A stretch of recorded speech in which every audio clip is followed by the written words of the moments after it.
শুরু হচ্ছে আজকের গল্প, আশিস চক্রবর্তীর লেখা ঘুল।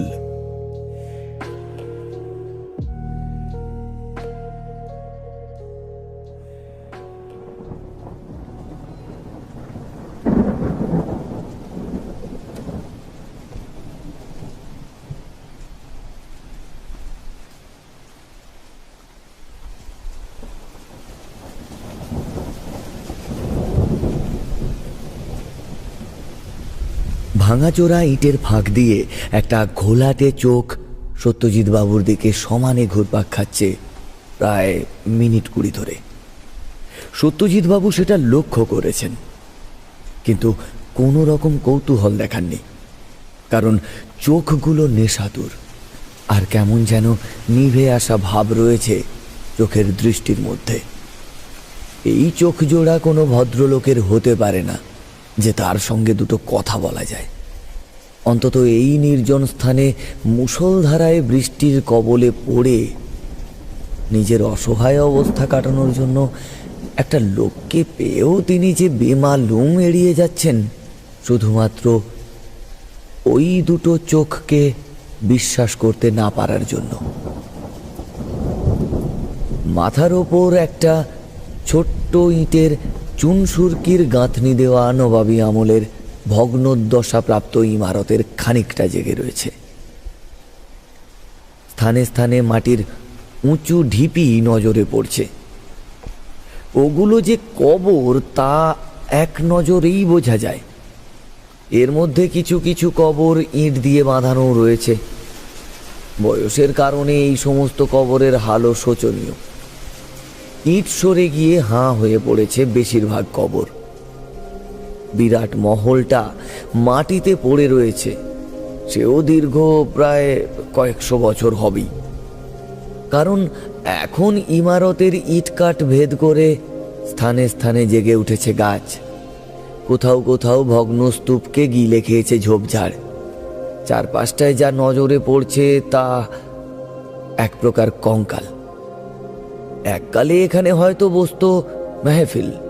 সন্ধ্যা নামলে রঙিন পানীয় ভর্তি কাঁচের গ্লাসের টুংটাং শব্দ, অম্বুরি তামাকের ধোঁয়া আর আতরের ঘ্রাণে ভুরভুর করত বাতাস। পাটনা কি লখনৌ থেকে খাস বাইজি আনিয়ে নাচা গানা চলত। মূল প্রাসাদ থেকে দূরে নবাব বাদশাদের এই ধরনের অনেক বাগানবাড়ি লুকিয়ে চুরিয়ে গড়ে উঠেছিল, কিন্তু এখন সবই সময়ের গ্রাসে ধ্বংসস্তূপ। সেই স্তূপীকৃত ইটের ফাটল থেকেই দু চোখ উকি দিয়ে যাচ্ছে। সত্যজিৎ বাবুর শরীরটা যেমন শিরশির করছে, তেমনি অনেকক্ষণ কথা না বলার জন্য জিভটা কেমন জমাট বেঁধে আসছে।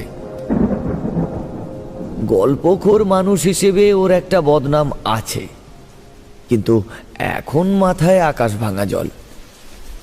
ছুটে কোথাও পালানোর রাস্তা নেই। হঠাৎই ইটের ভেতর থেকে লোকটা বেরিয়ে এলো। তারপর সত্যজিৎ বাবুকে ইশারা করে ডাকলো। সত্যজিৎ বাবু তো লোকটার দিকে তাকিয়ে একেবারে অপ্রস্তুত। আরে, এ তো রীতিমতো ভদ্রলোক। লম্বা চওড়া মজবুত শরীর, মাথার চুল কাঁধ অবধি, পরনে সিল্কের পাঞ্জাবি, বুকের কাছটায় সোনালি সুতোর কাজ, মাথায় জরি দেওয়া ফেজ টুপি, চোখে সুরমা, উজ্জ্বল ধবধবে চেহারা, মুখে সুরভি দেওয়া পান চিবিয়ে চিবিয়ে ঠোঁটটা লাল করে ফেলেছে লোকটা। গলায় হাফ ডজন তাবিজ কবজ। সত্যজিৎ বাবুর বুকে যেন প্রাণ এলো।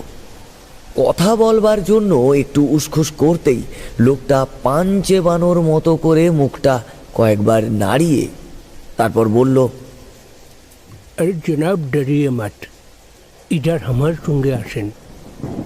ये बारिश छड़बे ना, इस वक्त पुराना इमारतेर तलाय खड़ा থাকবেন ना जनाब, बहुत विपद होते पारे, इमारत गिर सकता है।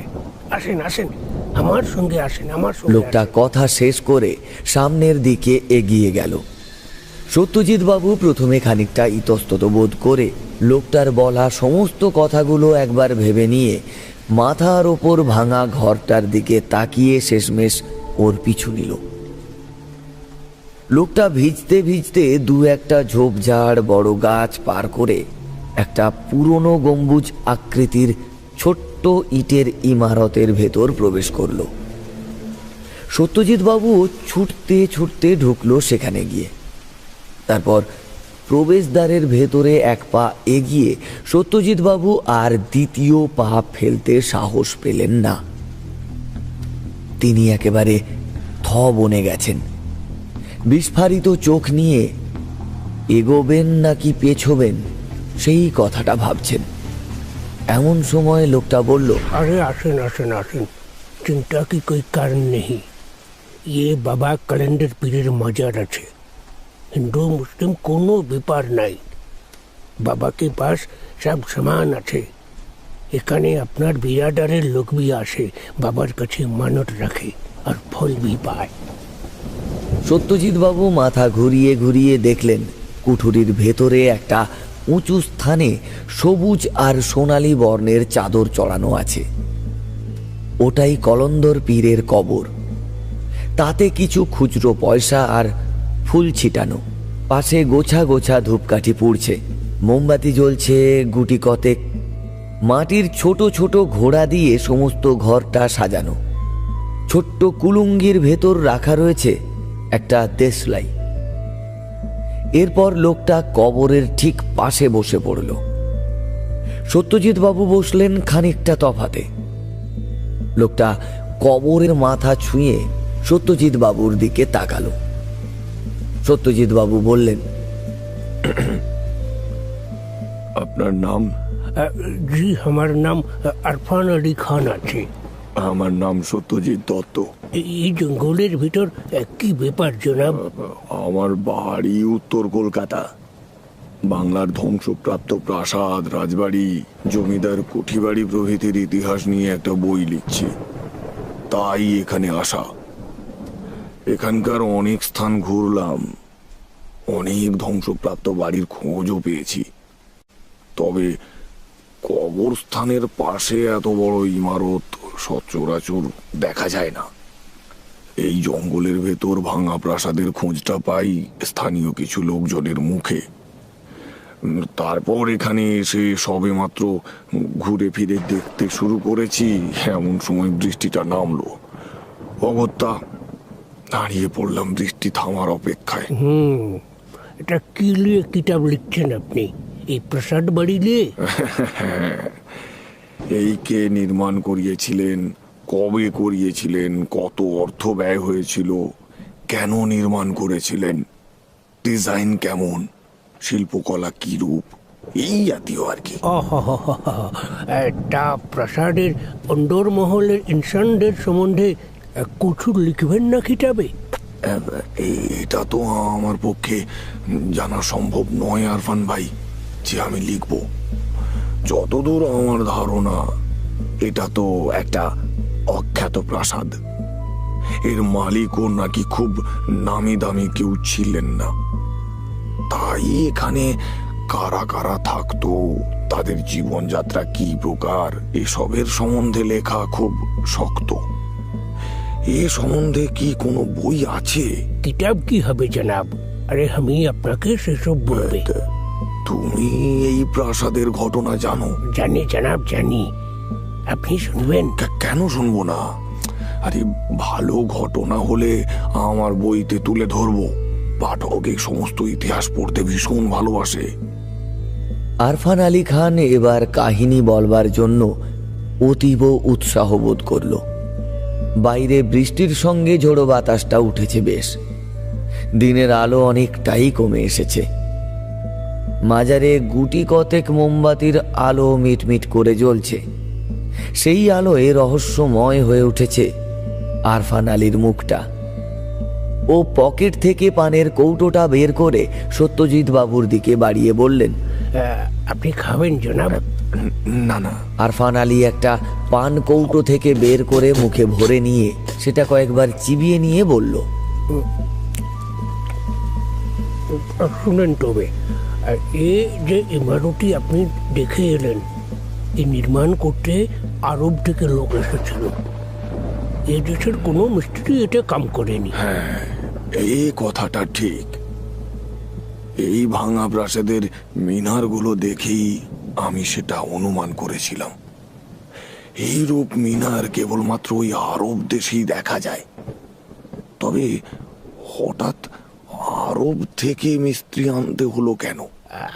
ওসব অনেক কেরামতির কথা আছে জনাব। এই মহল নাকি জাদু মহল ছিল। এর মধ্যে একটা রুহানি তাকত লুকানো ছিল। কেউ এখান থেকে পালাতে পারবে না বলে এর মালিক ওই কেরামতি করে রেখেছিল। মহল থেকে পালানোর দরকারই বা কেন হবে? ये কোনো মেহেল নেই জনাব। এখানে কবি ভি কোই ভি রহনে নেই আয়া। তবে এটা কি, মানে কোনো বাগান বাড়ি? ये कैदखाना আছে। এত সুন্দরভাবে বানানো কায়েদখানা? হ্যাঁ জনাব, এ বানিয়েছিলেন গুল মোহাম্মদ। সে কে ছিল? बहुत जालिम इंसान। नवाबेर संगे और दाहरम महरम ছিল, इसलिए कोई कुछ बिगाड़ नहीं पाया। তবে কোথায় আছে না, ও পাপ अपने बाप को भी नहीं छोड़ता। ওর ব্যাপারে এই বাত ঠিক সাবিত হয়েছিল জনাব। কি হয়েছিল গুল মোহাম্মদের? তবে আপনাকে শুরুয়াত से पूरा কাহিনী বলি। পলাশির যুদ্ধ তব হালে में খতম হয়েছে। কথা মতো কর্নেল রবার্ট ক্লাইভ বাংলার মুসনদে বসালেন মীর জাফরকে। সিংহাসনে বসে মীর জাফর ও তার পুত্র মিরন সিরাজের হারেম রক্ষিত অর্থ ও সুন্দরীদের নিয়ে আয়েশ আরামে মেতে ওঠেন। চলছে আনন্দ উৎসব মেহফিল। ইসবাক পাটনা থেকে আনানো হয়েছিল গান বাজনার দল। বাইজে হিসেবে তখন নাম কামিয়েছিল গুলাব বাই। ওর নাচ দেখে বহুত সুনাম করেছিল रॉबर्ट क्लाइव भी। गुलाब बाई बहुत मशहूर हो गया। हर रोज गाने महफिल बसे, बहुत इनाम भी मिलता रहा, इसीलिए गुलाब बाई यहाँ पे रह गया। इस समय মির্জাফরের খাস দোস্ত শাহনওয়াজ খানের সঙ্গে সম্পর্কে জড়িয়ে পড়েছিল গুলাব বাই। এদের দুজনের সন্তান হলো গুল মোহাম্মদ। অবশ্য গুল মোহাম্মদ ছিল ওদের দুজনের অবাধ মেলামেশার ফসল। গুলের জন্মের পর দুজনেই গুলকে কিছু অর্থ সহ এক শহীদের হাতে তুলে দিয়ে নিজ নিজ দেশে ফিরে যায়। আর গুল মানুষ হতে থাকে শহীদ চাঁদ মোহাম্মদের কাছে। বড় হয়ে গুল নিজের আসল পরিচয় জানার পর ওর মধ্যে প্রতিশোধের স্পৃহা জেগে ওঠে। ও কিছুতেই নবাব ও তার সাঙ্গ পাঙ্গদের সহ্য করতে পারত না। আর মেহফিল ভি ওর চোখে গুনাহ ছিল। তাই ও প্রথমে নবাবের সেনাবাহিনীতে যোগদান করে এবং ধীরে ধীরে পরিকল্পনা মাফিক নবাবের খাস বান্ধা হয়ে ওঠে। আর নবাবের প্রাসাদে ওর অবাধ বিচরণ ছিল, এই কারণে ওকে সবাই মান্যভি করত।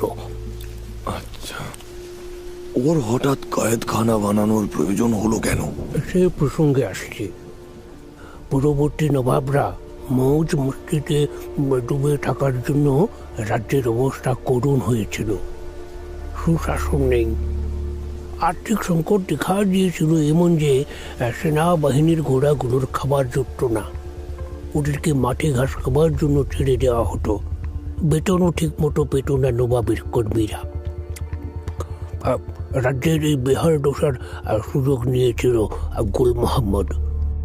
এমনিতেই ওর ভেতর একটা ওই প্রতিশোধের আগুন জ্বলছিল।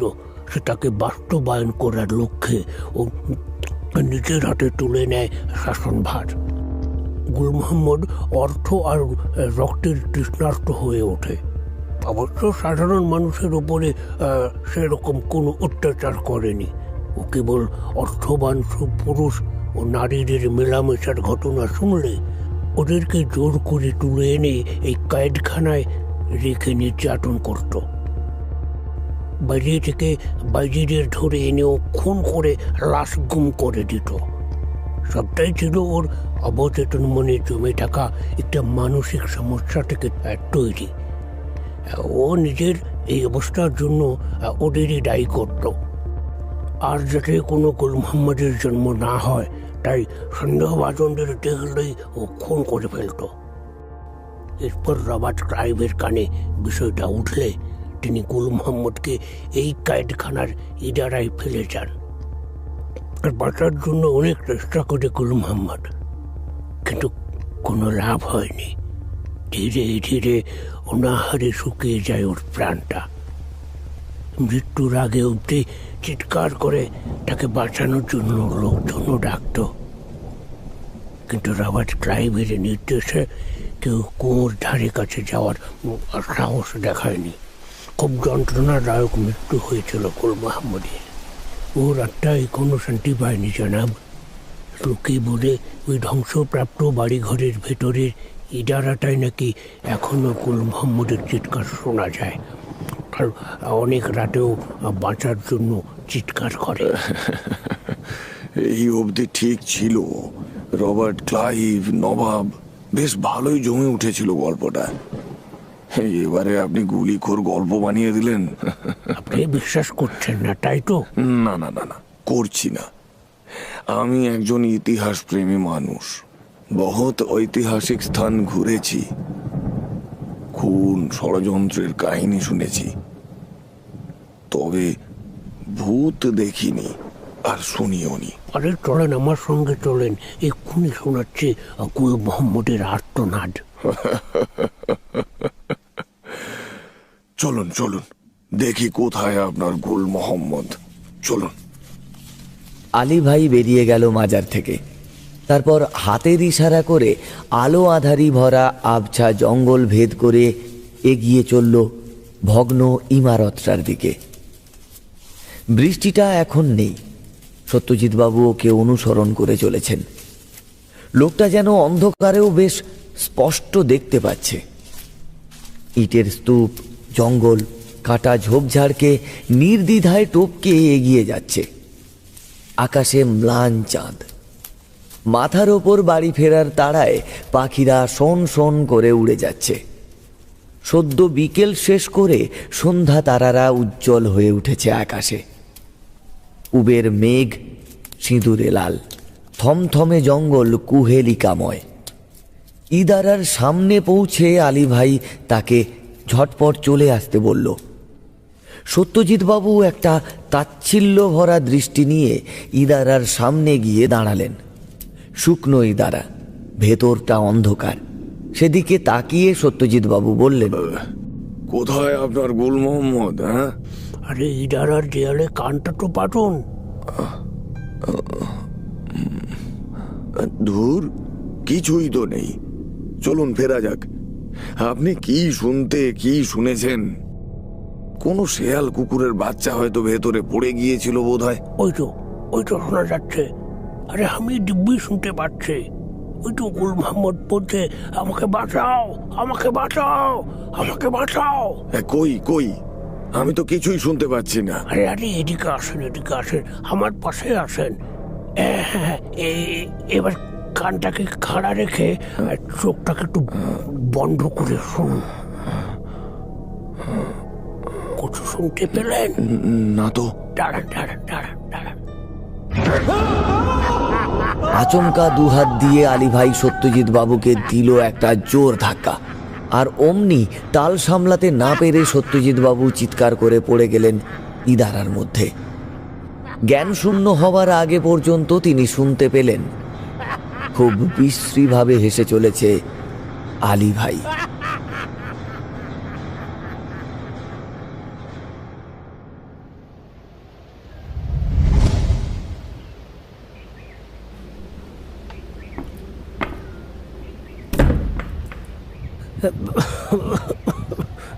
বাবু, আপনার সঙ্গে একজন দেখা করতে এসেছেন। দরজার সামনে দাঁড়িয়ে কথাটা বলল একজন বছর 50 বয়সের লোক, নাম মাধব। সত্যজিৎ বাবু টেবিলের ওপর রাখা ঘড়িটার দিকে তাকিয়ে বললেন, এই অবেলায় আবার কে এলো? পুলিশ বাবু, পুলিশ এসেছে। পুলিশ? আচ্ছা আচ্ছা, পাঠিয়ে দাও। মাধব ঘরের দরজা ভেজিয়ে দিয়ে বাইরে বেরিয়ে গেল। মিনিট 2 পর একজন সাব ইন্সপেক্টর দরজা ঠেলে ভেতরে ঢুকে বললেন, নমস্কার, আপনার সঙ্গে কিছু কথা ছিল। আপনার নামটা? আমার নাম সত্যজিৎ দত্ত। আরে আপনি দাঁড়িয়ে কেন? বসুন বসুন। সামনের সোফার দিকে হাতের ইশারা দেখিয়ে বললেন বৃদ্ধ সত্যজিৎ বাবু। ভদ্রলোকের মাথায় একটিও চুল অবশিষ্ট নেই। মাথার চামড়াটাও কেমন যেন জড়ো হয়ে এসেছে। কপালের চামড়ায় 1000 খানেক রেখা হবে। ভ্রু নেই। ক্ষীণ বুঝে আসা দুটো প্রৌঢ় চোখ কোনো মতে জেগে আছে। ভগ্নদশাপ্রাপ্ত শরীর, শরীরে চাদর জড়ানো। গলার স্বর শারীরিক অবস্থার সঙ্গে বড্ড বেমানান, বেশ টনটনে। সাব ইন্সপেক্টর দেবর্ষী নাগ সোফায় বসলেন। তারপর সমস্ত ঘরটা খুঁটিয়ে খুঁটিয়ে দেখলেন।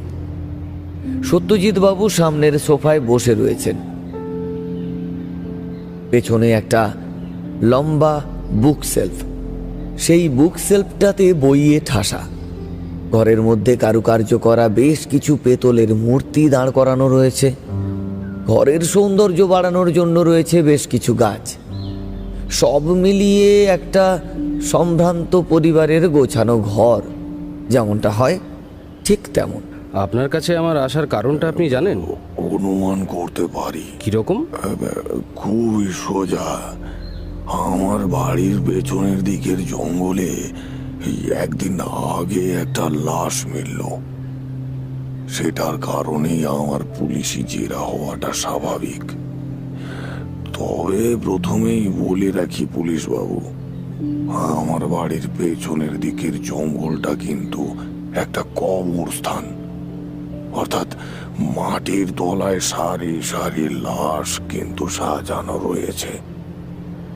এখন মাটির ওপরে লাশটা এলো কিভাবে সেটা আমি বলতে পারবো না। আপনি তো এখানে নতুন এসেছেন। হ্যাঁ, মাস 6 হবে। বেশ, তবে এত জায়গা থাকতে কবরস্থানের পাশের বাড়িটা আপনি কিনলেন কেন? আমার বলার অর্থ, সচরাচর মানুষ শ্মশান, কবর এইসব এলাকাগুলিকে বাসস্থানের জন্য বেছে নিতে চায় না। সেক্ষেত্রে আপনি... এরপর আমার দেওয়া উত্তরটা আপনার পছন্দ হবে না পুলিশ বাবু। আমাকে সাধারণ মানুষের থেকে একটু উল্টো চিন্তা ভাবনা ধারণকারী মানুষ হিসেবে ভাবতে পারেন। আমার এই বয়সকালে অত্যন্ত নিরিবিলি জায়গা প্রয়োজন ছিল। এখন শ্মশান কিংবা কবরস্থানের মতো নির্ঝঞ্ঝাট এলাকা আর দ্বিতীয়টি নেই। দেখুন না, এখানে প্রতিবেশী নামক অত্যাচারী জীবগুলোও নেই। এই বেশ ভালো আছি আমি। আদিবাড়ি কোথায়? উত্তর কলকাতা। আপনি তো ঘন ঘন বাসস্থান বদল করেন শুনেছি। ওই একই কারণে মানুষজনের আনাগোনা শুরু হলে স্থান ত্যাগ করে পালাই। আমি প্রচন্ড মানুষ ভীরু বলতে পারেন। এটা একটা মানসিক সমস্যা বলে আপনি ভাবলে আমি কোনো প্রতিবাদ করব না। এর আগে কোথায় থাকতেন? কান্দি। এইরকমই একটা স্থানে, কবরস্থানের পাশে? আপনি ঠিকই ধরেছেন। ওকে। খুন হওয়া লোকটাকে আপনি চিনতেন? হ্যাঁ, তবে অল্প বিস্তর। সেটা কিরকম? লোকটার নাম ফুলু। এই নিচু পাড়ায় থাকে। সপ্তাহখানেক আগে আমার কাছে এসেছিল একটা কাজ চাইতে। আমি ওকে বাগানের মালির কাজে নিযুক্ত করি। ব্যাস এইটুকুই। কিন্তু ওর স্ত্রী তো খুনি হিসেবে আপনাকে দায়ী করছে। হোয়াট? ইয়েস দত্তবাবু। বেঈমান ছোট লোক একটা। খেতে পেত না। আমি কাজের সুযোগ দিলাম আর অগ্রিম টাকাও দিলাম। আর বলছে কিনা আমি খুন করেছি। কি ডেঞ্জারাস লোক দেখেছেন এরা। হ্যাঁ, তা আপনারও কি তাই মনে হয়। আসল খুনি ধরা না পড়া পর্যন্ত আমাদের সন্দেহের চোখ সবার উপরেই থাকে। আরও একটা কথা, আপনার বাড়ির পেছনের জঙ্গলে শেয়ালের উৎপাত আছে? কেন বলুন তো? ফুলুর মৃতদেহটা বুনো জন্তু জানোয়ারে খেয়ে ফেলেছে 80%। এসব এলাকায় শেয়াল থাকাটা স্বাভাবিক, তাই প্রশ্নটা করলাম। জঙ্গলে তো শেয়াল থাকবেই স্যার, তবে আপনি চিনলেন কিভাবে যে ওটা ফুলুর দেহ? ওর স্ত্রী মৃতদেহের কোমরের কাছে একটা তাবিজ দেখে চিনেছে। এছাড়া পাশে পড়ে থাকা পোশাক আশাক যে ফুলুর, সেটা ওর স্ত্রী স্বীকার করেছে। এছাড়া ফুলুকে পাওয়া যাচ্ছে না গত 2 দিন ধরে। তবে স্যার, খুনি হিসেবে আমাকে সন্দেহ করাটা আপনার একটু ভুল হচ্ছে না? তাহলে আপনি ভুলটা শুধরে দিন। লাশ আপনার বাড়ির কাছাকাছি পাওয়া গেছে, তাহলে আপনি লাশটা ফেলে যাওয়ার সময় কাউকে দেখেননি? এই বৃদ্ধ চোখ আর কত কি দেখবে স্যার? আপনার চাকর, সে কিছু টের পায়নি? আরে ও তো বেশিরভাগ সময় নেশা ভাঙ করে পড়ে থাকে, ও আর কি দেখবে? তবে তো আপনার দিকে নজর রাখতে হচ্ছে। সে আপনার ডিউটি আপনি করুন, আমি তো আর বাধা দিতে পারবো না। তবে আমার খুনের মোটিভটা কি সেটা একবার ভেবে দেখলেন না? সেটা তো আপনি স্বীকার করলেই ঝামেলা মিটে যায়। অর্থাৎ আপনার দৃঢ় বিশ্বাস খুনটা আমি করেছি। অবিশ্বাসের কারণ? সত্যজিৎ বাবু উঠে দাঁড়ালেন। তার হাতে একটা লাঠি, তাতে ভর দিয়ে খুঁড়িয়ে খুঁড়িয়ে 2 পা চললেন তিনি। তারপর ধপ করে সোফায় গিয়ে বসে পড়লেন। সাব ইন্সপেক্টরের দিকে চেয়ে বললেন, আমি অক্ষম মানুষ, এর পরেও আপনি বলবেন ওই জোয়ান মরদকে আমি খুন করার সামর্থ্য রাখি? খুন করতে সবসময় শক্তি নয়, বুদ্ধির প্রয়োজন হয়।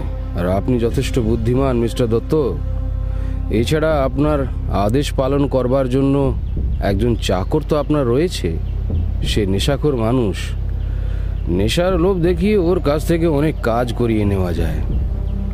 ওকে একবার ডাকা যায় কি? দেখে দিচ্ছি। মাধব, এই মাধব। সত্যজিৎ বাবু বেশ কয়েকবার চিৎকার করে ডাক দিলেন। নিশ্চয়ই বেটা নেশা করে বেহুশ হয়ে আছে। ঠিক আছে, ওর সঙ্গে অন্য কোনো দিন কথা হবে। আচ্ছা, আপনার ওই পায়ের এই অবস্থা কবে থেকে? 35 বছর থেকে। কিভাবে হলো? ওই একটা অ্যাক্সিডেন্ট। ওহো, আমি দুঃখিত। তা আপনার চলে কিসে? I mean source of income? আপনি আমার কাছে আসবার আগে হোমওয়ার্ক করেননি দেখছি। হ্যাঁ, কলকাতার কলেজ স্ট্রিটে খোঁজ খবর নিয়ে দেখবেন, এককালে আমি লেখক ছিলাম। বহু ইতিহাসের বই আমি লিখেছি। সেই সবের মোটা অঙ্কের একটা রয়্যালটি আমার প্রাপ্য। এছাড়া পূর্বপুরুষের কিছু সম্পত্তি রয়েছে, আর আমি অকৃতদার। খুব বেশি অর্থের প্রয়োজন আমার হয় না। বেশ, আপনার এই বাড়িতে চাকর কতজন? একজন, ওই মাধব, যে আপনাকে ঘরে ডেকে আনলো। ওর বাড়ি? আপাতত এটাই বাড়ি। ও আমার প্রায় 50 বছরের সঙ্গী। আর ওর পরিবার? নেই। রাত্রে দরজা জানালা সব বন্ধ থাকে? হ্যাঁ, কেন বলুন তো? ফুলু রাতে ঘরে কিছু চুরি করতে ঢোকেনি তো? অর্থাৎ আপনি এটা বোঝাতে চাইছেন যে ফুলু আমার ঘর থেকে চুরি করে পালাবার সময় আমি ওকে দেখে ফেলি, আর সেই নিয়ে বচসা হয়, আর তার জেরে এই মার্ডার। আপনার এই মোটিভটা দিয়ে যায় ঠুনকো পুলিশ বাবু। আপনি আমাকে ছেড়ে একটু ওর বউটাকে জেরা করুন, দেখুন, হয়তো ওদের পারিবারিক অশান্তির জেরে ওকে খুন হতে হয়েছে। এই সমস্ত ছোট লোকেরা নেশা ভাঙ করে বহুত বাড়তি ঝামেলায় জড়িয়ে পড়ে। তাছাড়া অভাব জীবনে একটা বড় অভিশাপ। দেবর্ষীবাবু এবার টেবিলে রাখা ঘড়িটার দিকে চেয়ে বললেন, ওকে মিস্টার দত্ত, আজ আসি, আবার দেখা হবে। প্রয়োজন পড়লে আপনাকে থানায় ডেকে পাঠাতে পারি। আশা করি আপনি তদন্তে সাহায্য করবেন। কথা শেষ করে দেবর্ষীবাবু ঘর থেকে বেরিয়ে গেলেন।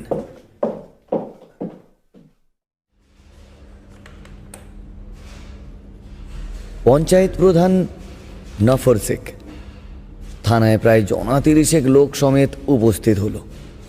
দেবর্ষীবাবুর রুমে ঢুকে নফর শেখ বলল, ভেতরে আসবো স্যার? আসুন আসুন আসুন, বসুন। বাকিদের একটু বাইরে অপেক্ষা করতে বলুন নফর সাহেব। নফর শেখ তার সঙ্গে আসা ছেলেদের উদ্দেশ্যে বলল, এই তোরা বাইরে গিয়ে দাঁড়া, আমি আর মকবুল কথা বলছি। কথা শেষ করে নফর শেখ দেবর্ষীবাবুর সামনের চেয়ারে গিয়ে বসলেন। আর ঠিক তার পাশের চেয়ারে গিয়ে বসলো একটা বছর ৩০-এর লোক, ওর নাম মকবুল। বাকিরা গজগজ করতে করতে বাইরে বেরিয়ে গেল। দেবর্ষীবাবু নফর শেখকে বললেন, হ্যাঁ, এবার বলুন আপনাদের কি বক্তব্য। আমাকে তো আপনি চেনেন স্যার, আমার নাম নফর শেখ। আমি নতুন গ্রামের পঞ্চায়েত প্রধান। আপনার আগে এখানে যে অফিসার ছিলেন সোমনাথ বাবু, ওকে অনেকবার কমপ্লেন করেও কোনো সুরাহা হয়নি। তাই যখন জানলাম আপনি রানাঘাট থেকে বদলি হয়ে এখানে এসেছেন, তখন ভাবলাম এবার বোধহয় সুবিচার হবে। তাই বড় আশা করে এসেছি সাহেব। আপনাদের কমপ্লেনটা কি? নফর শেখ একটা জেরক্স কাগজ পকেট থেকে বের করে দেবর্ষীবাবুর হাতে দিলেন। সেটার ওপর একবার ভালো করে চোখ বুলিয়ে নিয়ে দেবর্ষীবাবু টেবিলে রাখা বেলটা একবার বাজালেন। সঙ্গে সঙ্গে একজন কনস্টেবল দরজা ঠেলে ভেতরে ঢুকে বলল, ডাকছেন স্যার? এই ডায়েরির কপিটা নিয়ে এসো তো একটু। তারপর মিনিট ৩ মধ্যে পুনরায় একটা মোটা রেজিস্টার হাতে নিয়ে ঘরে প্রবেশ করলো। সেটা আবার দেবর্ষীবাবুর হাতে দিয়ে ফিরে গেল। দেবর্ষীবাবু রেজিস্টারটা খুলে খুব যত্ন সহকারে পড়ে নিয়ে বললেন, নফর সাহেব, আপনার কাজ একটু এগোয়নি, সে ব্যাপারে আমি দুঃখিত। আমি বিষয়টা দেখছি। এখন বলুন তো, আর কি এই কাণ্ড ঘটেছে? প্রায় ঘটছে স্যার। দেখুন স্যার, আমাদের থানায় এসে ডায়েরি করার পর আগের অফিসার ২-১বার কেবল কবরস্থানটা ঘুরে এসেছিলেন। তারপর আমার পঞ্চায়েত অফিসে দেখা করে আমাদের আশ্বাস দিয়েছিলেন যে চোরকে ধরে দেবেন। মাসখানেক পাহারাও বসিয়েছিলাম কবরস্থানে, কিন্তু কিছুই লাভ হয়নি। লাশ চুরি কিছুদিন বন্ধ থাকলেও আবার সেই শুরু হয়েছে। এখন সবার পক্ষে তো স্যার লাশকে পাকা গাঁথুনি দিয়ে বাঁধিয়ে ফেলা সম্ভব নয়, একটা আর্থিক সঙ্গতির ব্যাপার থাকে। আর পঞ্চায়েত অফিস থেকে আর কত হেল্প করা যায়। তবুও আমি নিজে বিধায়কের কানে ব্যাপারটা তুলে কবরস্থানটা দেওয়াল দিয়ে ঘিরে ফেলবার ব্যবস্থা করেছি। টাকা এলেই কাজ শুরু হবে। কিন্তু এখন যে মাঝে মধ্যেই পুরনো লাশ চুরি হয়ে যাচ্ছে, এটা কিভাবে আটকানো যায় সে ব্যবস্থা আপনি একটু করুন স্যার। গ্রামবাসী আর কত পাহারা দেবে? একটু অসতর্ক হলেই মাটি খুঁড়ে পচা গলা লাশ তুলে নিয়ে চলে যাচ্ছে। একটা চক্র কাজ করছে, বুঝলেন? ওরা এই সমস্ত লাশ চুরি করে কেমিক্যালে ডুবিয়ে তার থেকে কঙ্কাল ছাড়িয়ে নিয়ে বিদেশে চালান করছে। চিকিৎসা ক্ষেত্রে এর বিরাট ডিমান্ড।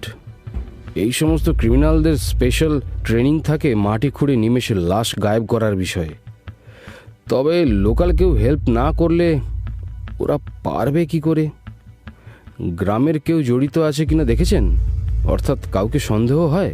গ্রামের লোক আর যাই করুক, কবর খুঁড়ে লাশ চুরি করবে না স্যার। এ বাইরের লোক। আপনি তদন্ত চালান। তদন্ত তো অবশ্যই হবে। আপাতত আমি 4 জনকে পাহারায় বসাচ্ছি। সম্ভব হলে গ্রাম থেকে 2-1টা ছেলে সঙ্গে দিয়ে দেবেন। নতুন কবর করা হলে একটু সতর্ক থাকতে হবে। আমি চেষ্টা করব আর যেন এই ঘটনা না ঘটে। একটু দেখবেন স্যার, গ্রামবাসী খুব আতঙ্কে আছে। কেউ কেউ বলছে এসব নাকি ভূত প্রেতের ব্যাপার। আসছি স্যার, একটু দেখবেন। নাফর শেখ ও মকবুল বেরিয়ে গেল।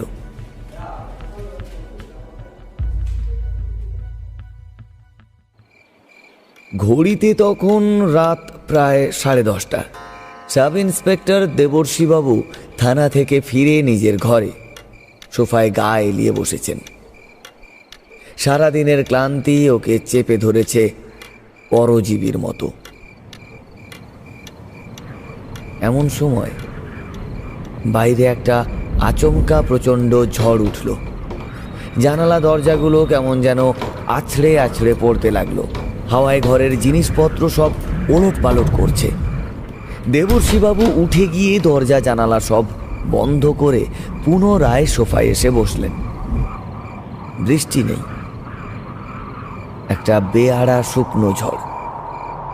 বাড়িতে তিনি একাই থাকেন, কাজের লোক পর্যন্ত নেই। ডিউটি থেকে ফিরে নিজের খাবার নিজেই তৈরি করেন। আজকে একটা আলসেমি ওকে আষ্ঠে পৃষ্ঠে ধরেছে, তার উপর এই এলোপাথারি হাওয়ার ঝটকা। মনটা কেমন যেন হয়ে উঠল ওর। ইলেকট্রিকও গেছে প্রায় মিনিট খানেক হলো। উনি অন্ধকারের মধ্যে উদাস মন নিয়ে খানিকক্ষণ বসে রইলেন। তারপর উঠে গিয়ে একটা মোমবাতি জ্বালালেন। মোমবাতির কম্পমান আলোয় ঘরটা কেঁপে কেঁপে উঠছে। এখন বাইরে ঝড়ের তাণ্ডব চলছে।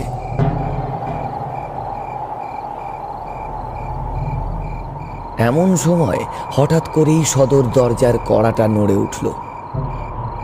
সত্যি কি কড়াটা নড়ছে, নাকি হাওয়ার ঝাপটায় দরজার গায়ের শেকলটা নড়ছে? তিনি কান খাড়া করে রইলেন সেই দিকে। আবার শব্দ, কেউ যেন হাত দিয়ে দরজার শেকলটা ধরে দরজার গায়ে জোরে জোরে পিটছে। এই দুর্যোগের মধ্যে আবার কে এলো? কাউকে কি আসতে বলেছিলেন তিনি? বিষয়টা একবার ভেবে নিয়ে উঠে গিয়ে দরজাটা খুললেন।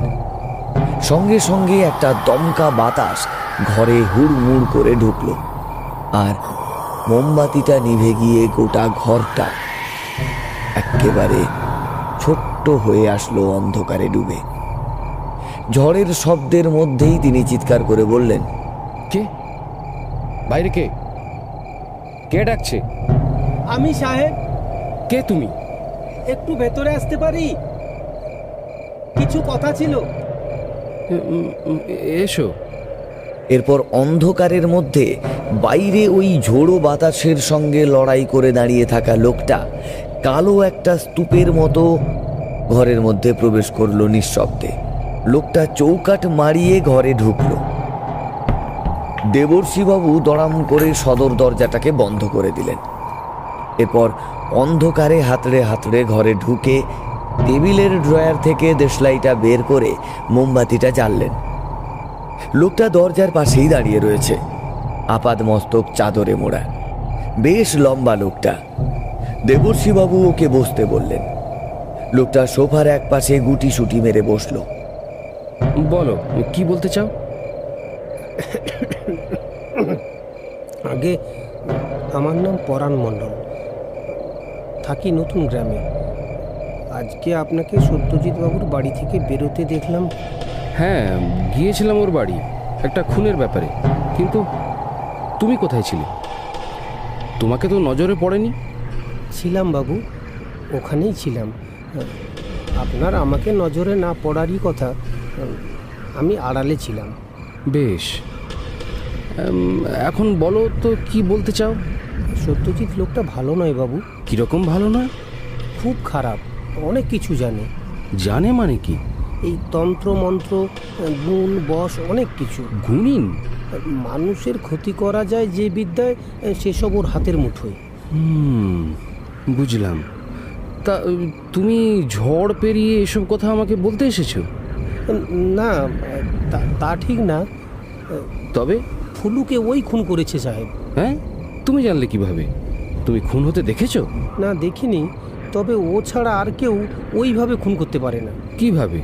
নিষ্ঠুরভাবে। লাশটাকে তো আপনি দেখেছেন, আপনিই বলুন। ফুলুর শরীর বলে কিছু অবশিষ্ট ছিল? সবটাই তো খুবলে খুবলে নষ্ট করে ফেলেছে। আরে আরে সে তো বুনো জানোয়ারদের কাজ। হাসালেন সাহেব, ওখানে সত্যজিৎ ছাড়া আর কোনো বুনো জানোয়ার আছে? তুমি কি বলতে চাইছো? পরিষ্কার করে বলো তো। তুমি সত্যজিতের সম্বন্ধে এত সব জানলে কিভাবে? আমি জানবো না? আমি তো এক সময় ওর বাসায় কাজে লেগেছিলাম। ওর ঘর বাড়ির খেয়াল আমিই রাখতাম। তাহলে এখন যে আছে সে কবে থেকে আছে? ও তো ওর পুরনো সঙ্গী। আমি সবসময় দুজনকে একসাথে দেখেছি। তুমি কাজ ছাড়লে কেন? কাজ ছাড়ার কারণটা আপনার বিশ্বাস হবে? না না, অবিশ্বাস করার কারণ আছে কিছু? সেটা আপনি বুঝবেন স্যার। তবে আমি যা বলবো সত্যি কথাই বলবো। তোমার সত্যি কথাটা কি শুনি। সত্যজিৎ একটা পিশাচ। ও মানুষ না সাহেব, একটা রাক্ষস। কি? হ্যাঁ সাহেব, আমি সত্যি বলছি। আমি নিজে চোখে ওকে মানুষ খেতে দেখেছি। হোয়াট? কি যাতা বলছো? সত্যি বলছি সাহেব, ও প্রতি রাতে কাঁচা মানুষ খায়। আরে ইও কি সম্ভব? সম্ভব সাহেব, সম্ভব। মানুষের ওপর শয়তান ভর করলে মানুষ রাক্ষস হয়ে ওঠে। আমি নিজের চোখে দেখেছি। ওর পুরনো সঙ্গী ওই চাকর ওকে খাবার জোগাড়ে মদত দেয়। ভুলিয়ে ভালিয়ে কাজের সুযোগ কিংবা অন্য কিছুর লোভ দেখিয়ে প্রাসাদে টেনে আনে। আর তারপর রাত নামলেই নৃশংস হত্যা আর খাদ্য গ্রহণে ঝাঁপিয়ে পড়ে সত্যজিৎ। আমি কিছুতেই বিশ্বাস করি না। সোফা ছেড়ে উঠে দাঁড়িয়ে নিজের গা থেকে চাদরটা সরিয়ে পেটের কাজটা দেখালো। দেবর্ষীবাবু সেদিকে চোখ ফেলে আঁতকে উঠলেন।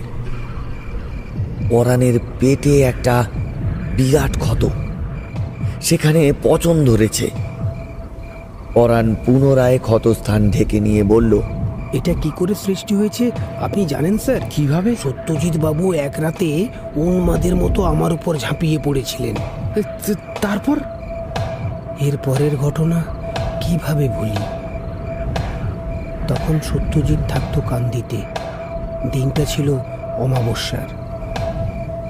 রাতের কালিমাও ছিল জগৎ জোড়া। আমি সবে ঘুমোতে যাব বলে রেডি হচ্ছি, আচমকা একটা বাচ্চা ছেলের কান্নার শব্দ আমার কানে এলো। আমি যতদূর জানি ও বাড়িতে আমি আর সত্যজিৎ বাবু ছাড়া কেউ থাকে না। বাচ্চা ছেলে কিভাবে এলো? এই চিন্তা মাথায় উপস্থিত হতেই ছুটে গেলাম কান্নার শব্দ শুনে। তারপর সত্যজিৎ বাবুর ঘরের সামনে গিয়ে দেখি সত্যজিৎ বাবু একটা 10-12 বছরের বাচ্চা ছেলেকে নিজের কোলে জোর করে চেপে ধরে কামড়ে কামড়ে মাংস ছিঁড়ে খাচ্ছে ওর শরীর থেকে। রক্তারক্তি কাণ্ড। আধা মরা ছেলেটা ধড়পড় করে লাফাচ্ছে আর আর্তনাদ করছে। আমার তো দৃশ্যটা দেখে শরীর অবশ হয়ে এলো। নিজের চোখকে বিশ্বাস করতে পারছি না কিছুতেই। প্রথমে পাকস্থলী মোচড় দিয়ে উঠে বমনের ইচ্ছা এলো আমার।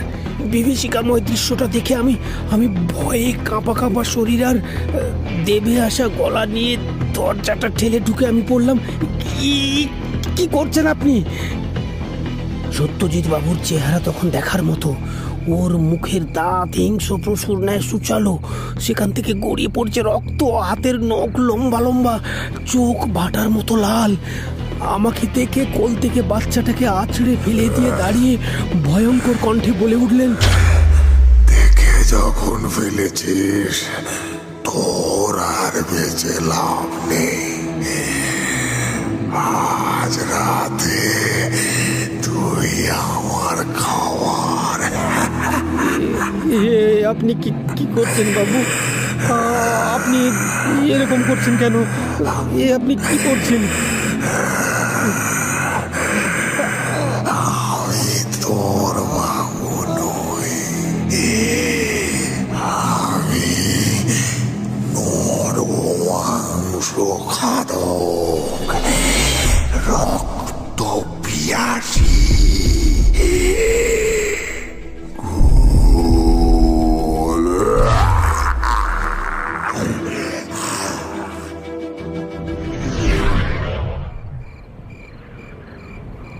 এরপর কথা শেষ করে আমার উপর ঝাঁপিয়ে পড়ে আমার পেটের কাছটা কামড়ে ধরল। এই কবে থেকে এরকম আচরণ করছেন উনি? আমি জানি না সাহেব। আচ্ছা এরপর কি হলো? মানে তুমি নিজেকে মুক্ত করলে কিভাবে? পারিনি, আমি নিজেকে বাঁচাতে পারিনি। কি? হ্যাঁ সাহেব, ওই পিশাচ আমাকে জ্যান্ত কামড়ে কামড়ে খেয়ে ফেললো। আমার রক্ত দিয়েও তৃষ্ণা মেটালো, আমার শরীরের অবশিষ্ট কিছু রাখলো না, হাড় চিবিয়ে শেষ করলো আমাকে। রাক্ষসে খিদে ওর। আরে কি বলছো কি? তুমি মৃত? তুমি আমার সামনে কিভাবে এলে? আমি আসিনি তো সাহেব, কোথায় আমি? কথাটা বলে সোফা থেকে হাওয়ায় মিলিয়ে গেল পরাণের দেহ। দেবর্ষিবাবুর মাথাটা একেবারে বোঁ করে ঘুরে গেল। তিনি ভয়ে সোফা ছেড়ে উঠে দেওয়ালের কোনায় ছুটে পালিয়ে গিয়ে একেবারে গুটি সুটি মেরে বসে পড়লেন। তার সর্বাঙ্গ এখন থরথর করে কাঁপছে, মুখের কথা যেন ফুরিয়ে গেছে, ঠোঁট যেন জোড়া লেগে গেছে তার। হঠাৎ হাওয়ার মধ্যে থেকে পরাণ মণ্ডল বলে উঠল, সাহেব, আমার কথা আর আপনি অবিশ্বাস করবেন না জানি। সত্যজিৎকে শেষ করুন সাহেব। ও পিশাচ, ও মানুষ খায়। আমাকেও খেয়েছে, ফুলুকেও খেয়েছে, আর আপনাকেও খেয়ে ফেলতে পারে। ওকে ছাড়বেন না সাহেব, ওকে ছাড়বেন না। কথাটা শেষ হতেই দেবর্ষিবাবুর বুকের হাড় নড়ে উঠল যেন। হঠাৎ ইলেকট্রিকের আলোটা ফিরে এলো। সেই মুহূর্তে তার ভয় কিছুটা দূর হলো ঘরের আলো ফেরাতে। বাইরে ঝোড়ো বাতাসটাও আর নেই। বাকি রাতটা হাজার চেষ্টা করেও ঘুমোতে পারলেন না দেবর্ষিবাবু। ভয়ানক একটা দুশ্চিন্তায় তার মাথাটা কেমন যেন ছিঁড়ে যাচ্ছে। একটা বিশ্বাস আর অবিশ্বাসের দোলাচলে কুড়ে কুড়ে খাচ্ছে তার মাথার ভেতরটা।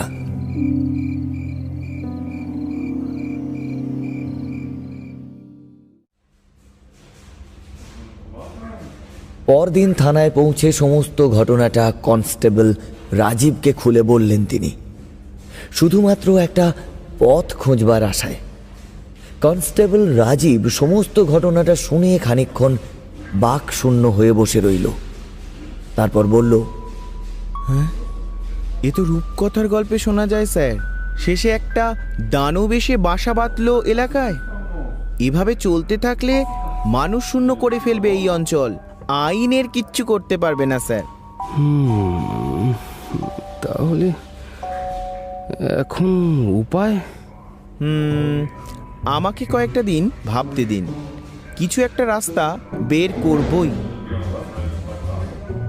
বিকেলবেলা ফুলুর স্ত্রী মতিয়া থানায় ছুটতে ছুটতে এসে বলল, বাবু বাবু বাবু, আমাকে বাঁচান বাবু, আমার সব বনাশ হয়ে গেল বাবু, আমার সব বনাশ হয়ে গেল। কি হয়েছে কি? আমার ছোট ছেলেটাকে খুঁজে পাচ্ছি না বাবু, কোথাও খুঁজে পাচ্ছি না। আরে কি, কখন থেকে? আজ ভোরবেলা থেকেই আশেপাশের বাড়ি জঙ্গল সব জায়গায় খুঁজেছি, কিন্তু কোথাও পাচ্ছি না বাবু। আমার মরদটাও তো গেছে সেই কবে, এখন ছেলেটাও গেলে আমি কাকে নিয়ে থাকবো বাবু? আরে কার সঙ্গে খেলতে টেলতে যায়নি তো? ওইটুকু ছেলে কার সঙ্গে যাবে বাবু? রাতে তো আমার পাশেই শুয়েছিল, ভোরবেলা থেকে দেখি নাই। তোমার ঘরের দরজা খোলা ছিল? আমার আর ঘর কি বাবু, মাটির ঘরে টিনের দরজা, ও তো হাত বাড়িয়ে বাইরে থেকে খোলা যায় গো। দেবর্ষিবাবুর হঠাৎ করেই গতকাল রাতে পরাণের ঘটনাটা মনে পড়ল, আর সঙ্গে সঙ্গে ওর মেরুদণ্ডটা একটা অজানা ভয়ে কেঁপে উঠল। উনি উঠে দাঁড়ালেন, তারপর বললেন, তুমি এখন এসো মতিয়া, আমি দেখছি। তোমার ছেলের বয়স কত? আগে আগে 7 বছর। তুমি এখন বাড়ি যাও, আমি খোঁজ পেলে তোমাকে জানাবো। মতিয়া কাঁদতে কাঁদতে থানা ছেড়ে বেরিয়ে গেল। দেবর্ষীবাবু পুলিশের জিপটা নিয়ে সত্যজিৎ বাবুর বাড়ির দিকে এগোলেন। বিকেলের আলো তখন ফুরিয়ে এসেছে, আকাশ রক্তিম। দেবর্ষীবাবু জিপটা কিছুটা দূরে গাছের আড়ালে লুকিয়ে রেখে ধীরে ধীরে পা বাড়ালেন সত্যজিৎ বাবুর বিরাট বাড়িটার দিকে। বাড়ির প্রবেশদ্বার খোলা। তিনি কোমর থেকে রিভলভারটা বের করে ডান হাতে চেপে ধরে ঘরে প্রবেশ করলেন। তারপর এ ঘর সে ঘর, চিলে কোঠা এবং ওপর তলার সমস্ত ঘর তন্ন তন্ন করে খুঁজেও কারো দেখা পেলেন না। এরপর সিঁড়ি বেয়ে গেলেন ছাদে। সিঁড়ির ওপর রক্তের দাগ দেখে দেবর্ষীবাবুর মুখটা রাগে ফুলে উঠল। আকাশে নক্ষত্রপুঞ্জের মালা বসেছে, ছাদ জনশূন্য। বাড়ির পেছনে একটা বিরাট জঙ্গল, সেখান থেকে ভেসে আসছে ক্ষুধার্ত শেয়ালের সমস্বর।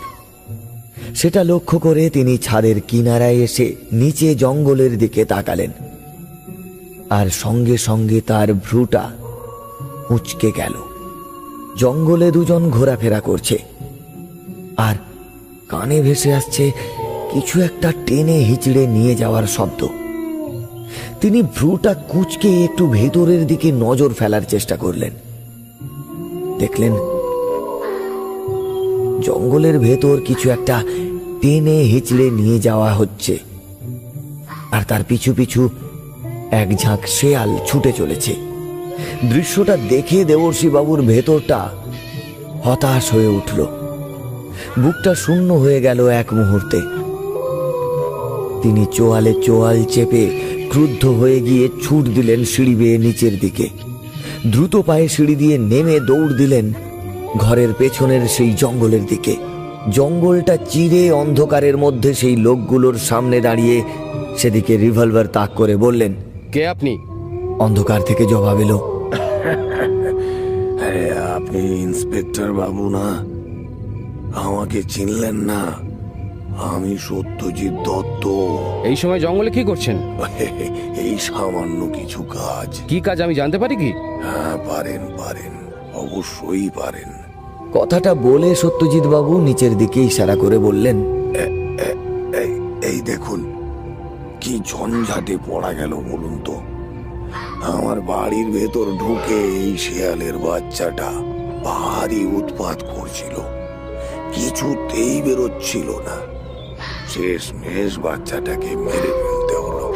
দেখুন সাহেব, এই শিয়ালের বাচ্চাটা খুব বেয়াদব।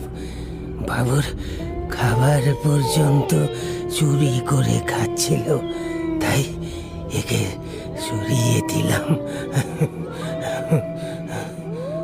বাচ্চা কথাটা শুনে দেবর্ষীবাবুর হৃৎপিণ্ডের গতিটা বেড়ে গেল। উনি মাথা নামিয়ে নিচে লক্ষ্য করলেন কিছু একটা শুয়ে আছে বটে, তবে কি সেটা বোঝা যাচ্ছে না। তিনি বললেন, আলো জ্বালান। সত্যজিৎ বাবুর চাকর পকেট থেকে দুটো দেশলাই কাঠি বের করে জ্বালিয়ে ধরল। দেবর্ষীবাবু সেই ক্ষীণ আলোয় দেখলেন নিচে একটা শেয়ালের বাচ্চা মরে পড়ে আছে। এটাকেই মাটিতে পুঁতে ফেলতে এসেছিলাম, নইলে গন্ধ ছুটবে যে। দেখুন না, দেখুন ওর জ্ঞাতি গোষ্ঠী কেমন ঝগড়া করতে এসেছে। দেখুন দেখুন। কথাটা বলে সত্যজিৎ বাবু আশেপাশের শেয়ালগুলোকে দেখালেন, তারপর বললেন, তা আপনি এখানে কি ব্যাপার? মতিয়ার 7 বছরের ছেলেকে পাওয়া যাচ্ছে না, তাই। তাই কি আমার বাড়িতে ওকে খুঁজতে এসেছেন? দেবর্ষীবাবু চুপ করে রইলেন। সত্যজিৎ বাবু পুনরায় বললেন, দেখুন ইন্সপেক্টর সাহেব, এলাকায় কি কখন ঘটবে আর তার জন্য আপনি আমার বাড়ি বারবার ছুটে আসবেন, এটা কিন্তু ঠিক নয়। আমার ব্যক্তিগত জীবন বলে কিছু একটা আছে। পরের বার থেকে সঠিক প্রমাণ নিয়ে আমার সামনে আসবেন, বুঝলেন? দেবর্ষীবাবু কিছু বললেন না। সত্যজিৎ বাবুর চাকর মাটি খুঁড়ে গর্ত করতে লাগলো। দেবর্ষীবাবু আর কথা না বাড়িয়ে ফিরে গেলেন। মতিয়ার ছেলেকে পাওয়া গেল না। মতিয়া পাগলের মতো চেহারা নিয়ে রোজ একবার করে থানায় এসে খোঁজ খবর নিয়ে যায়। পরপর দুটো ধাক্কা সামলে উঠতে পারেনি সে। মাঝে মধ্যেই রাস্তায় পড়ে থাকতে দেখা যায় ওকে। খাওয়া দাওয়া ঘুম ছেড়ে দিন দিন বদ্ধ উন্মাদ হয়ে যাচ্ছে ও। দেবর্ষীবাবু সত্যজিৎ বাবুর বাড়ির আশেপাশের লোকজন লাগিয়ে কোনো ক্লু হাতে পাননি এখনো পর্যন্ত। এর পরেও বেশ কিছু মানুষ এলাকা থেকে নিখোঁজ হলো, হঠাৎ হঠাৎ উধাও। থানায় একের পর এক মিসিং ডায়েরি। দেবর্ষীবাবুকে চিন্তাগ্রস্ত অবস্থায় দেখে কনস্টেবল রাজীব বলল, একটা কথা বলবো স্যার? হ্যাঁ বলো রাজীব। যদি কিছু না মনে করেন তবে একবার ওই নন্দী গুণিনের সাহায্য নিতে পারেন স্যার। নন্দী গুণিন? সে আবার কে? বড় গুণিন স্যার, মানুষের ভূত ভবিষ্যৎ বলে দিতে পারে। অপশক্তিকে জব্দ করতে ওর জুড়ি নেই। আরে ধুর, কি যে বলো রাজীব, ওসব আমার দ্বারা হবে না। আর ওসবে আমি বিশ্বাস করি না।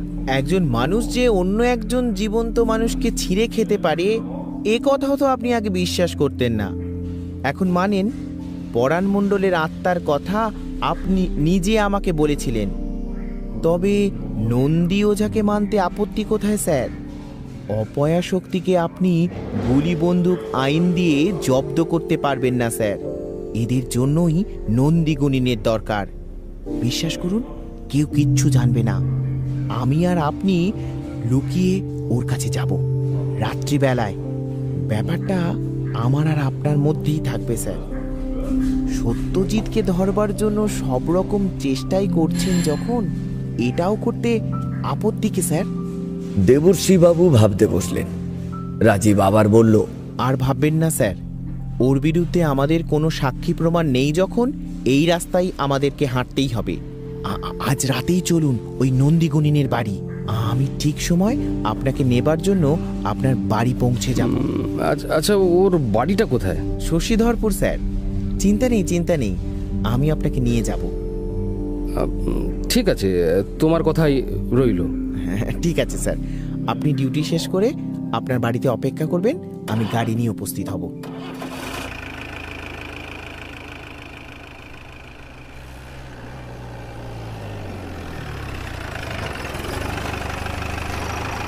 মাঝরাতের দিকে রজত গাড়ি নিয়ে উপস্থিত হলো দেবর্ষীবাবুর বাড়ি। তারপর দুজনে গাড়ি চড়ে রওনা দিল নন্দী গুণিনের বাড়ি। নদী পার করে পৌঁছতে সময় লাগে প্রায় ঘণ্টাখানেক। নন্দী গুণিনের বাড়ির সদর দরজায় একবার টোকা দিতেই বেরিয়ে এলেন নন্দী গুণিন। তারপর ওদের দুজনকে বিনা প্রশ্ন ব্যয়ে ঘরের ভেতর ডেকে বসতে বললেন। লোকটার বয়স বোঝার উপায় নেই।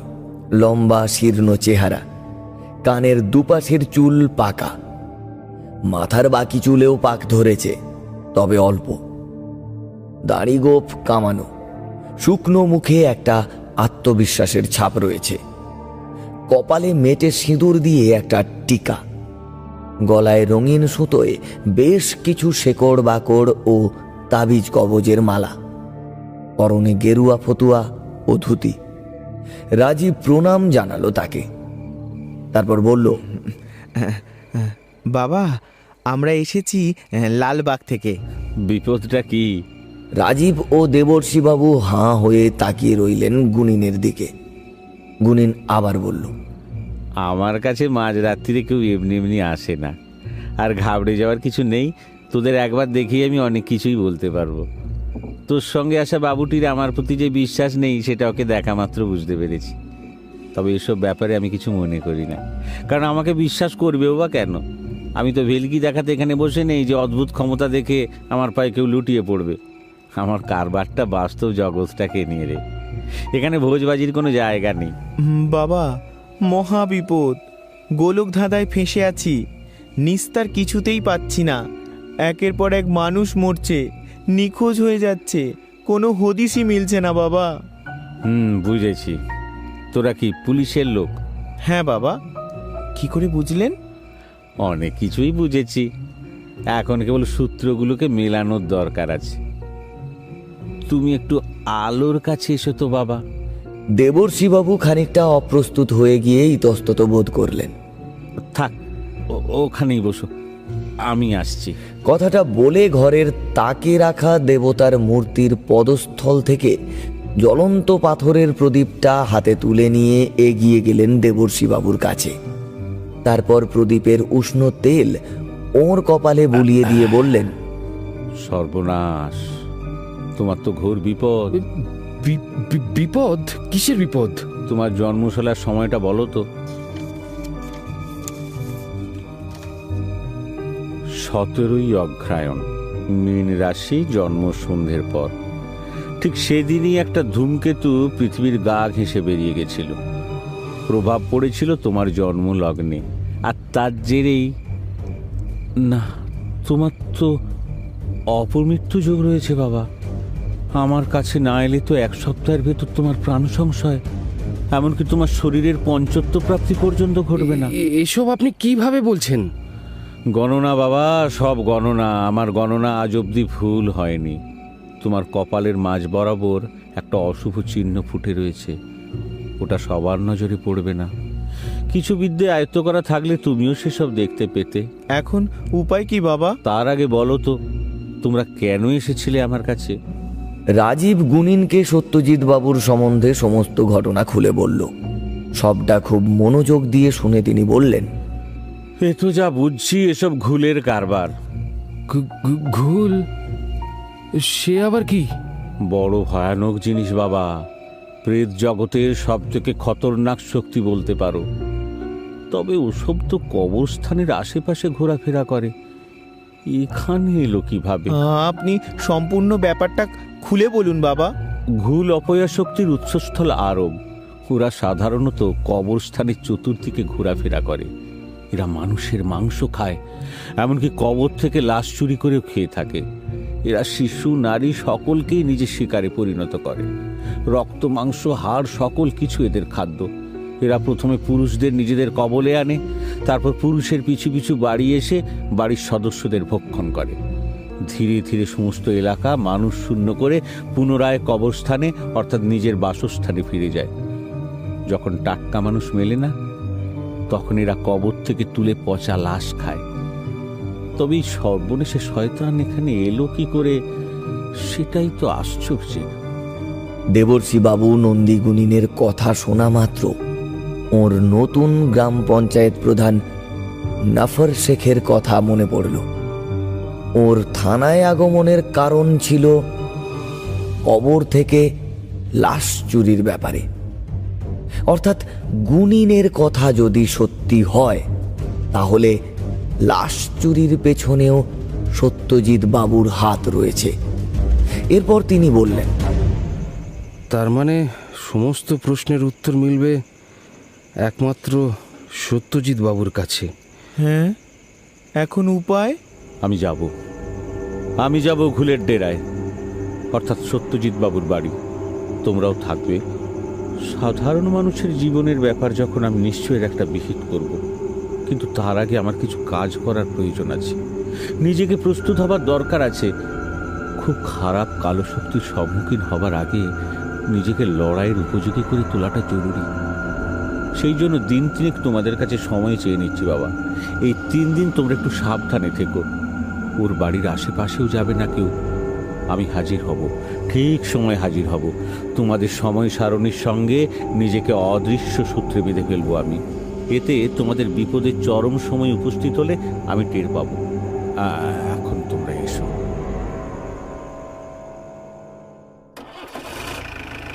গাড়িতে উঠে ফেরার সময় রাজীব বলল, স্যার, এবার বুঝলেন তো কেন সত্যজিৎ কবরস্থানের পাশে নিজের আস্তানা করে? সবই তো বুঝতে পারছি, কিন্তু এখনো অবধি প্রমাণ পাইনি যে ওই মানুষ খেকো। হাতে নাতে প্রমাণ না পেলে শুধুমাত্র রটনা বা কল্পকাহিনীর ওপর নির্ভর করে তো ওকে অ্যারেস্ট করা চলে না। আর ডিপার্টমেন্টকে এই নরখাদক বিষয়ে বলে কোনো সুফল হবে না। ওপর মহল আমাদেরকে অবিশ্বাসী করবে। তাহলে কি ভাবছেন? কিছু তো একটা করতেই হবে।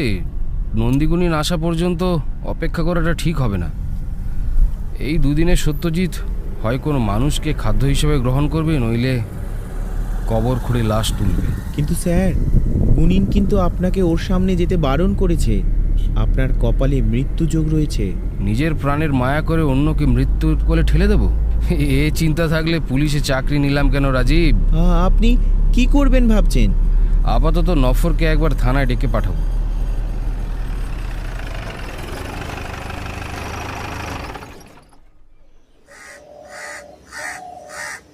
পরদিন বিকেলবেলা থানায় নফর তার দলবল নিয়ে হাজির।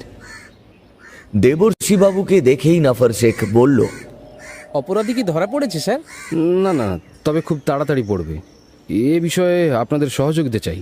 আমরা এই ব্যাপারে পূর্ণ সহযোগিতা করব স্যার। আপনি কেবল বলুন আমাদের কি করণীয় আছে।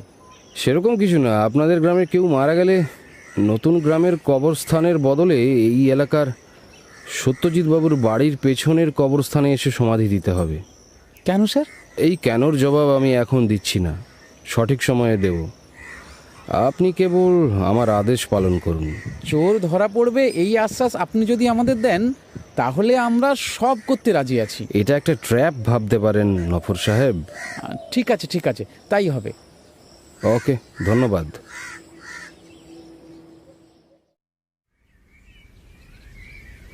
দিন চারেক পর কনস্টেবল রাজীব সন্ধ্যের দিকে দেখল নফর শেখ ও তার দলবল কাঁধে একটা মৃতদেহ নিয়ে সত্যজিৎ বাবুর বাড়ির পেছনের কবরস্থানের দিকে এগিয়ে যাচ্ছে।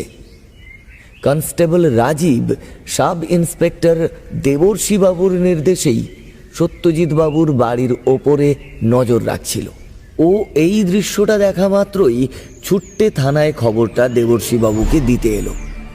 কিন্তু থানায় পৌঁছে দেখল দেবর্ষী বাবু সেখানে নেই। ও ভাবল ঠিক দেবর্ষী বাবু ওই ভিড়ে মিশে রয়েছে। এরপর ও ছুট দিল কবরস্থানের দিকে। গাছগাছালির আড়াল থেকে দাঁড়িয়ে সমস্ত ব্যাপারটা লক্ষ্য করতে থাকলো। তার চোখ ভিড়ে সকলের মুখে মুখে ঘুরছে। কোথাও দেবর্ষী বাবুর দেখা নেই। ওর চোখে মুখে ঝরে পড়ছে একটা বিরক্তির ভাব। এই মোক্ষম সময়ে দেবর্ষী বাবু নেই কেন?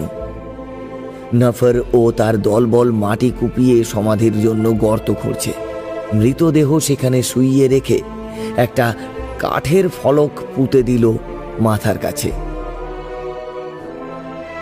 রাজীবের আচমকা চোখটা গেল সত্যজিৎ বাবুর বাড়ির দোতলার ঘরের দিকে। সেখানে লাইট জ্বলছে।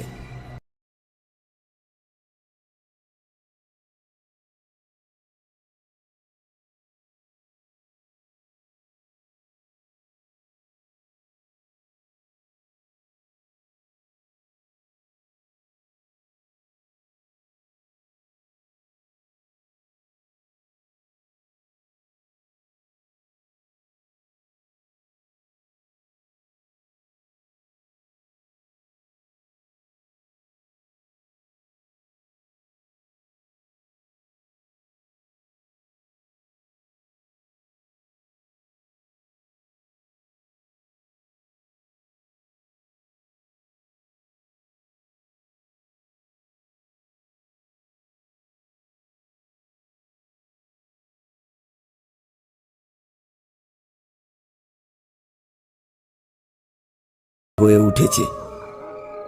শেয়ালেরা গর্ত থেকে মুখ বাড়িয়ে চিৎকার করছে। কানে এসে ঠেকছে ঝিঝি পোকার ডাক। নিশাচরেরা আকাশ ছেয়ে ফেলেছে। রাজীবের বুকের ভেতর বায়ু শূন্য হয়ে আসলেও আজ সে কর্তব্যে অবিচল। জমাট কালো অন্ধকার বনে আজ সে প্রহরী। বেশ কিছুটা সময় অতিবাহিত হওয়ার পর ও দেখল একটা ক্ষীণ আলো দূর থেকে এগিয়ে আসছে। ও সম্পূর্ণ নিজেকে লুকিয়ে ফেলেছে গাছের আড়ালে। কেবলমাত্র দুটো চোখ বাইরে বের করে চেয়ে রইল সেদিকেই। আলোটা অল্প অল্প করে কাছে আসছে। ঘন ঘন নিঃশ্বাস পড়ছে রাজীবের। বুকের ভেতর কেউ যেন বসে হাতুড়ি পিটছে। ও যেন এরকমই কিছু একটা ঘটনার জন্য অপেক্ষা করে বসেছিল এতক্ষণ। চরম সময় ধীরে ধীরে উপস্থিত হচ্ছে ওর সামনে। ও নিজেকে প্রস্তুত করছে কিভাবে চরম পরিস্থিতি সামাল দেবে সেই ব্যাপারে। আস্তে আস্তে ক্ষীণ আলোটা একটু একটু করে তীব্র হলো। রাজীব দেখল দুজন এসে উপস্থিত হয়েছে সদ্য দেওয়া কবরটার সামনে। জোরালো আলোয় আগন্তুকদের চিনতে আর বাকি নেই ওর। একজন সত্যজিৎ বাবু, আর দ্বিতীয়জন ওর চাকর মাধব। মাধবের হাতে কোদাল, সেটা দিয়ে নরম মাটিকে আলগা করবার জন্য কাজে লেগে পড়েছে সে। যত মাটি আলগা হচ্ছে সত্যজিৎ বাবুর চেহারার পরিবর্তন আসছে। ওর মাথায় দেখা দিয়ে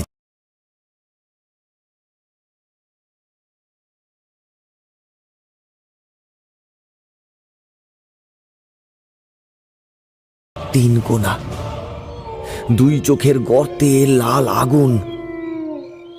ধারালো লম্বা জিভ মুখ থেকে বেরিয়ে লোভাতুর ভঙ্গিমায় লক লক করে শব্দ করছে সে। মুখের লালা জামায় পড়ে ভিজে যাচ্ছে জামা কাপড়। দুটো হাত শীর্ণ, আর হাতের আঙুল নখযুক্ত। বিভৎস চেহারার এই মানুষটা এখন আর সাধারণ কেউ নয়। এ হচ্ছে পিশাচ, ঘুল। কবরস্থানে যার বাস, যে নরখাদক। কবরের মাটি সম্পূর্ণ আলগা হতেই গর্তের দিকে আলো ফেলে ঘুল উচ্চ কণ্ঠে হেসে উঠল।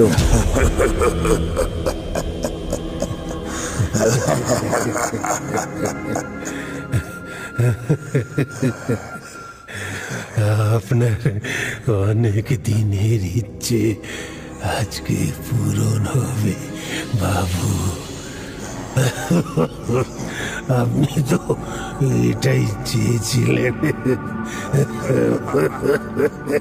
ঘুল হেসে চলেছে। রাজীব কথাটা শোনা মাত্র ভাবল, ঘুল কি চেয়েছিল? খুব খারাপ কিছু কি হতে যাচ্ছে?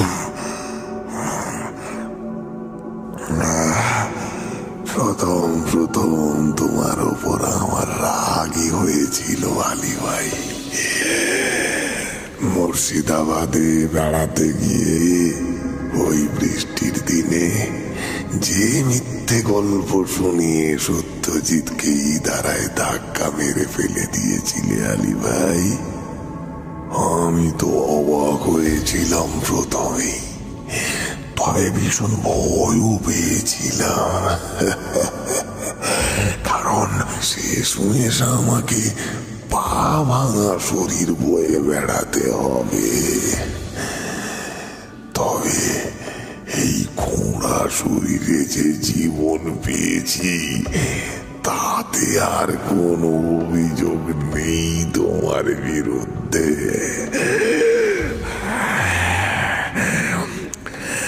খোঁড়া বলে আমাকে সন্দেহ কেউ করে না যে আমি কাঁচা মানুষ খেতে পারি।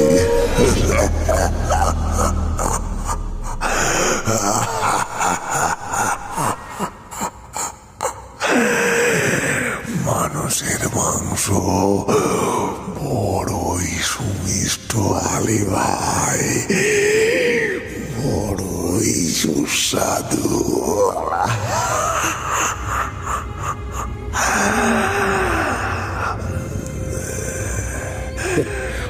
ঘুল ঘুল হয়ে ভাসছিল ওই দাঁড়াতে। গুল মোহাম্মদ আরব থেকে শিল্পিয়া নিয়ে প্রাসাদ গড়ার সময় আপনাকেই তো আরব থেকে মিস্ত্রি হিসেবে নিয়ে এসেছিল। তারপর ওই দাঁড়াই পড়ে আপনার মৃত্যু হয়। তারপর থেকে ওখানেই তো অতৃপ্ত ঘোল হয়ে কয়েদ ছিলেন আপনি। আপনার দরকার ছিল একটা দেহ। আমি তো সত্যজিতের দেহটা আপনাকে পাইয়ে দিই। প্রথমে কষ্ট হলেও এতে অবশ্য আপনারই লাভ হয়েছে। এখন কেমন এই দেশের ভাষা জীবন যাপন আয়ত্ত করে পিশাচ হয়েও দিব্যি আছেন মানুষের মাঝে। আপনি তো এখন আর মানুষ নন, আপনি ঘুল, মোরা খাওয়া ঘুল।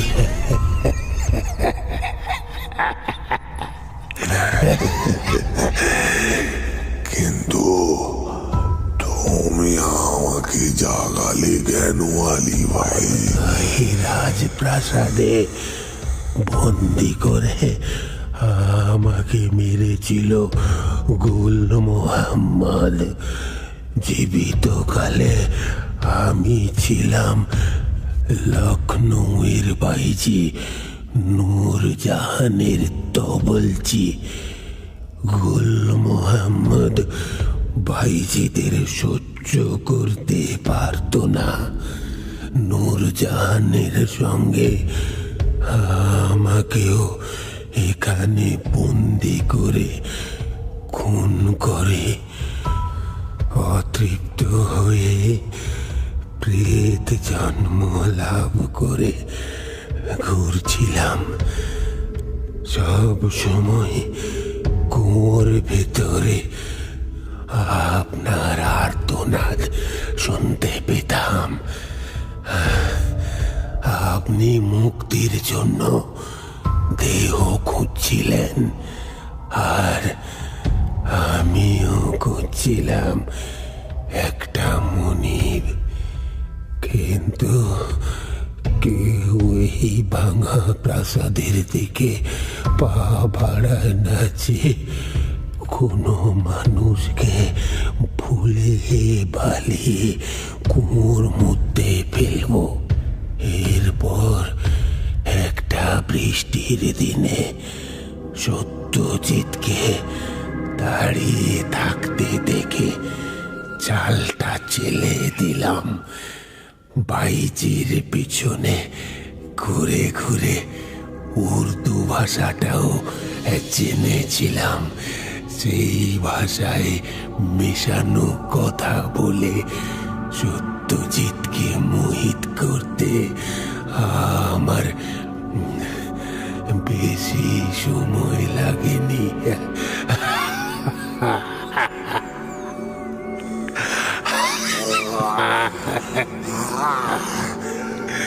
লোকটার শরীর মজবুত ছিল, আর আপনিও ওর শরীরে ঢুকে সব জেনে ওর জায়গা নিয়ে বেঁচে রইলেন।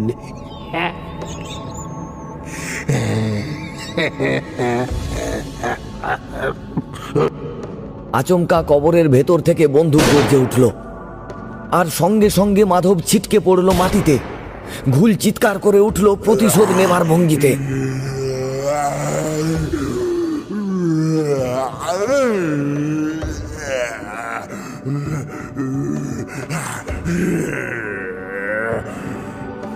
মাধব পুনরায় হাসতে হাসতে উঠে দাঁড়ালো, তারপর বলল,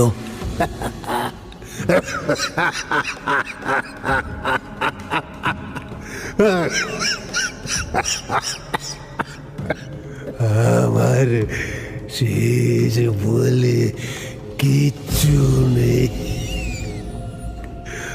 আমি ঘুলের সেবক। সেই অনন্তকাল ধরে ঘুলের সেবা করে আসছি, বিভিন্ন সময়ে বিভিন্ন রূপে। আবার একটা গুলি চলল মাধবের মাথা লক্ষ্য করে। গুলিটা লক্ষ্য ভেদ করলো। মাধবের মাথাটা ঘাড়ের দিকে কাত হয়ে পড়ল। রক্তাক্ত মাথা নিয়ে তবু ওর হাসি থামছে না। রাজীব গাছের আড়ালে দাঁড়িয়ে এই বিভীষিকাময় দৃশ্য দেখছে। ওর মাথায় যেন কিছুই ঢুকছে না। ভয়ে ওর বুক কাঁপছে। আচমকা কবরের ভেতর থেকে উঠে দাঁড়ালেন দেবর্ষী বাবু। দেবর্ষী বাবুকে দেখে অবাক হয়ে গেল রাজীব।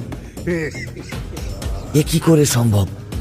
এরপর ঘুল ওর নখযুক্ত হাতের আঙুল দিয়ে খামচে ধরল দেবর্ষী বাবুর গলা। যন্ত্রণায় আর্তনাদ করে দেবর্ষী বাবু ফেটে পড়লেন। কনস্টেবল রাজীব ছুটে এসে সমস্ত শরীর দিয়ে ঘুলকে মাটিতে ঠেলে ফেলে চিৎকার করে বলল, স্যার, এখান থেকে পালিয়ে চলুন, কোনো অস্ত্র ওদের কিছু করতে পারবে না। পালান স্যার, পালান। দেবর্ষী বাবু ঘুল ও মাধবের দিকে পরপর কয়েকটা গুলি ছুঁড়ে দৌড় দিলেন অন্ধকার ভেদ করে। ঘুল ও তাড়া করলো ওদেরকে। খানিকটা দূরে যেতেই একটা হৈ হৈ শব্দ ওর কানে এলো। নাফর শেখ ও তার দলবল হাতে মশাল নিয়ে ছুটে আসছে এদিকেই। আগুনের শিখা দেখে ঘুল ও প্রেত মাধব দাঁড়িয়ে পড়ল, আর ওদের পিছু নিল না। এবারে ওরা ছুটে চলল বৃহৎ অট্টালিকার দিকে।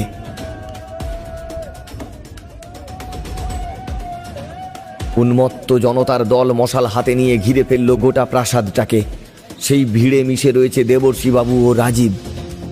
রাজীব এর ফাঁকে দেবর্ষী বাবুকে জিজ্ঞাসা করলো, আপনি কবরের ভেতর কিভাবে উপস্থিত হলেন স্যার? আর এই সব জনতার ঢল? আমি তো কিছুই বুঝতে পারছি না স্যার। প্ল্যানটা আমি আর নফর শেখ মিলে করেছি রাজীব।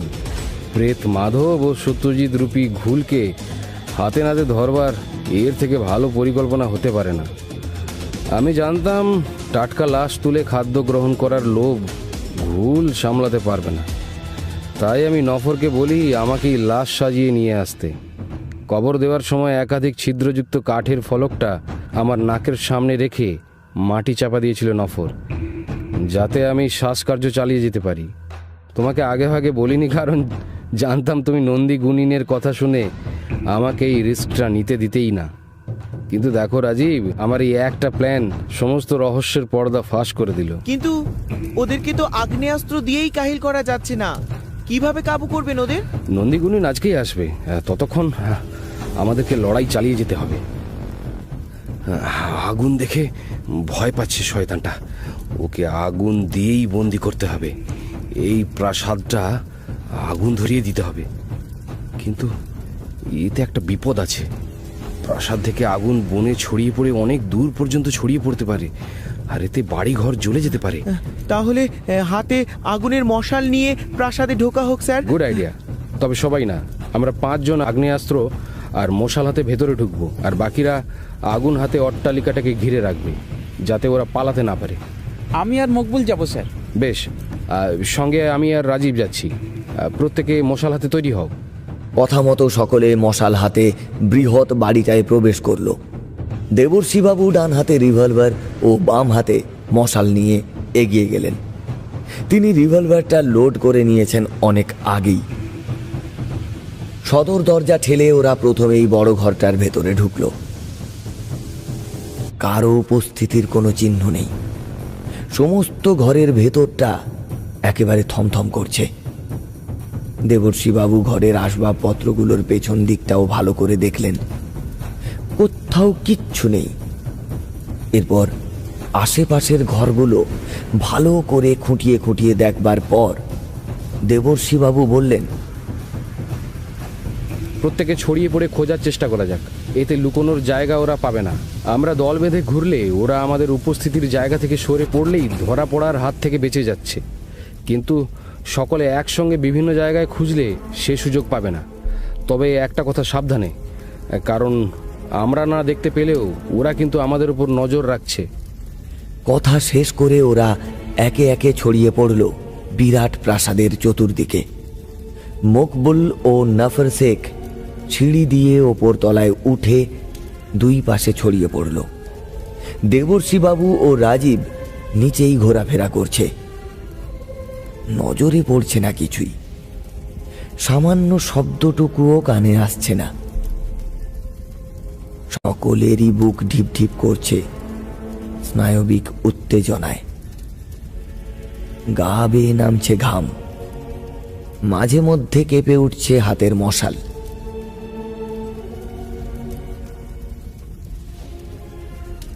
আচমকা ওপরতলা থেকে ভেসে আসলো মকবুলের আর্তনাদ।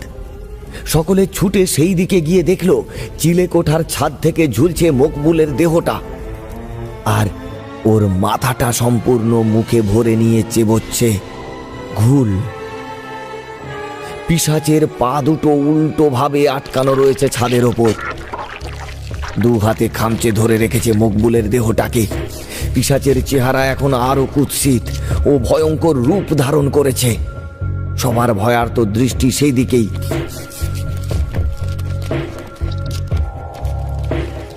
মড়মড় করে হাড় ভাঙার শব্দ আসছে সবার কানে। ওপর থেকে মেঝেতে পড়ছে উষ্ণ রক্ত। বিভীষিকাময় দৃশ্য দেখে সকলেই কিংকর্তব্য বিমূঢ় হয়ে চুপচাপ দাঁড়িয়ে রইল কিছুক্ষণ।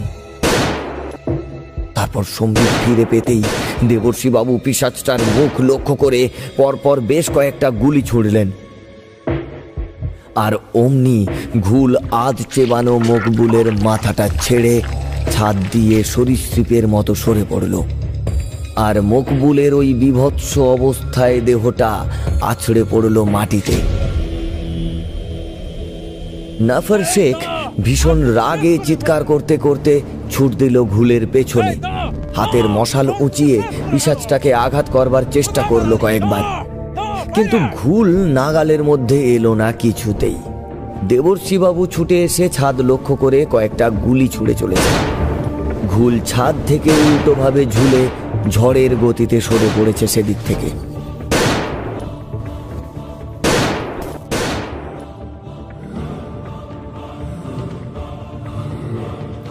এমন সময় হিংস্র পশুর মতো গর্জন করে প্রেত মাধব কোথা থেকে আচমকা এসে ঝাঁপিয়ে পড়ল নাফর শেখের ওপর। তারপর নাফর শেখকে নিজের কবজায় নিয়ে মাধব গড়িয়ে পড়ল সিঁড়ি বেয়ে। এরপর প্রেতটা এক নিমেষে ছিন্ন ভিন্ন করে ফেলল নাফরের দেহটা। ছাদের ওপর থেকে গর্জে উঠছে ঘুল। নিচে মেঝে থেকে হুঙ্কার দিচ্ছে প্রেত মাধবের দেহটা। দুই শয়তানের মাঝে মশাল ও অস্ত্র হাতে দাঁড়িয়ে রয়েছে দেবর্ষী বাবু, তার ঠিক পাশে রাজীব।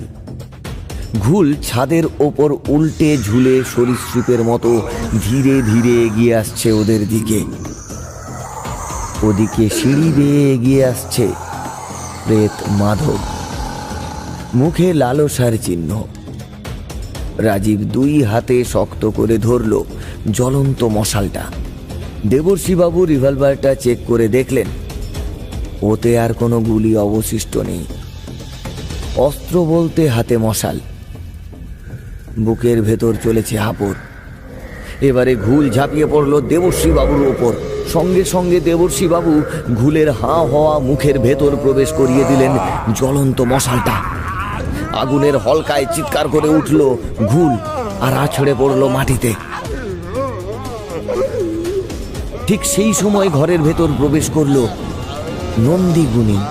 পিশাচ, নরকের কীট, তোদের যে মৃত্যু নেই সে আমিও জানি, কিন্তু তোদের সুপ্ত দশা আছে, আর সেটা যে আমার হাতের ইশারার দ্বারা সম্ভব সেটা বোধহয় তোরা জানিস না। বাবা, আপনাদের অপেক্ষায় ছিলাম বাবা, আমাদের বাঁচান, প্রেতের কবল থেকে আমাদের রক্ষা করুন বাবা, আমাদের রক্ষা করুন, আমাদের রক্ষা এই প্রাসাদের করুন। ভেতর কোথাও একটা করটি রাখা আছে, সেটাকে খুঁজে বের করো, আমি ততক্ষণে পিশাচদের আটকে রাখছি। কথা শেষ করে নন্দীগুণিন তার ডান হাতে একটা রুদ্রাক্ষের মালা বের করে পিশাচদের সম্মুখে ধরল। সেটা দেখা মাত্রই ঘুল পিছিয়ে গিয়ে দেওয়ালে সেটে গেল, আর আতঙ্ক ভরা দৃষ্টি নিয়ে তাকিয়ে রইল সেদিকে। প্রেত মাধব মেঝেতে চোখ মুখ লুকিয়ে পড়ে রইল। দেবর্ষী বাবু সমস্ত প্রাসাদময় বাড়িতে ছুটে ছুটে কোরটি খুঁজতে শুরু করলেন। নন্দীগুণিন এবারে রাজীবকে বলল, বাইরে বেরিয়ে লোকজনদের ডেকে নিয়ে এসো। রাজীব অল্প সময়ের মধ্যেই বাইরের থেকে উত্তেজিত জনতাকে ডেকে ঘরে নিয়ে এলো। এরপর গুণিনের নির্দেশে সকলে হাতে জ্বলন্ত মশাল গোলাকার ভাবে রেখে একটা অগ্নি বলয় নির্মাণ করল। যার কেন্দ্রে রইল 2 পিশাচ। আপনি আপনি আসতে এত দেরি করলেন কেন বাবা? পিশাচকে নিয়ন্ত্রণ করার জন্য পিশাচ সিদ্ধ হওয়ার প্রয়োজন ছিল। সেই উদ্দেশ্যে আমি দীর্ঘ 3 দিন শ্মশান ভূমিতে যাগ যোগ আর জপতপে লিপ্ত ছিলাম। সেই সাধনার ফসল আমার এই রুদ্রাক্ষমালা। দেবর্ষিবাবু সমস্ত ঘর তন্ন তন্ন করে খুঁজে কোথাও করটির সন্ধান করতে পারলেন না। গুনিনের সামনে এসে বললেন, কোথাও নেই করটি। আমি সমস্ত ঘর খুঁজেছি, কিচ্ছু নেই। অনেক সময় আমাদের চোখ যা দেখায় তা সত্যি নাও হতে পারে। সর্বত্র একটা মায়া আমাদেরকে আচ্ছন্ন করে রাখে। আমি এই কথার অর্থ কিছুই বুঝলাম না। প্রতিচ্ছবির ভেতরে আলাদা একটা ছবি লুকিয়ে থাকে। এবার যান দেখুন, ঘরের কোথায় আপনার প্রতিচ্ছবি পড়েছিল পুলিশ বাবু? দেবর্ষিবাবু ভাবলেন, ওপর তলার ঘরে একটা বড় মাপের আয়না রাখা রয়েছে, সেখানে তার প্রতিচ্ছবি ধরা পড়েছিল বটে। গুনিন সেই জায়গাটার দিকে ইশারা করছে। তারপর আয়নাটার ওপর রিভলভারটা দিয়ে আঘাত করতেই ঝনঝনিয়ে ভেঙে পড়ল আয়নার কাঁচটা। আর সেখানেই দেখা মিলল একটা করটি, যার মাথার মাঝ বরাবর একটা ছুরি প্রবেশ করানো রয়েছে। সেটা হাতে নিয়ে গুনিনের কাছে এসে দাঁড়াতেই নন্দী গুনিন করটির মধ্য থেকে ছুরিটা বের করে তাতে রুদ্রাক্ষর মালাটা জড়িয়ে সেটা কপালে ছুঁয়ে কয়েকবার মন্ত্র উচ্চারণ করলেন। তারপর আগুনের বলয়ের ভেদ করে ভেতরে ঢুকলেন তিনি। সেই করটি আর অস্ত্র লক্ষ্য করে পিশাচেরা ভয়ে জড়সড় হয়ে গুটিয়ে নিতে থাকলো নিজেদের। নন্দীগুনিন এবার মন্ত্র উচ্চারণের মাধ্যমে ছুরিটা শূন্যে তুলে পিশাচের গায়ে প্রবেশ করাতেই মুহূর্তের মধ্যেই আগুনে ঝলসে যেতে থাকলো ওদের দেহটা। যন্ত্রণাক্লিষ্ট চিৎকার ভেসে আসতে থাকলো প্রাসাদ থেকে। অল্প অল্প করে ছাইয়ে পরিণত হলো পিশাচদের 2টো দেহ।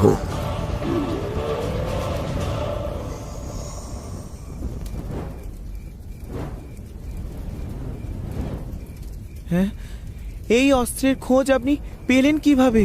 সাধনা। পিশাচ সিদ্ধির দ্বারা নরকের দ্বার উন্মোচন করে ঘুলের অন্তিম পরিণতির ক্রিয়া জেনেছি।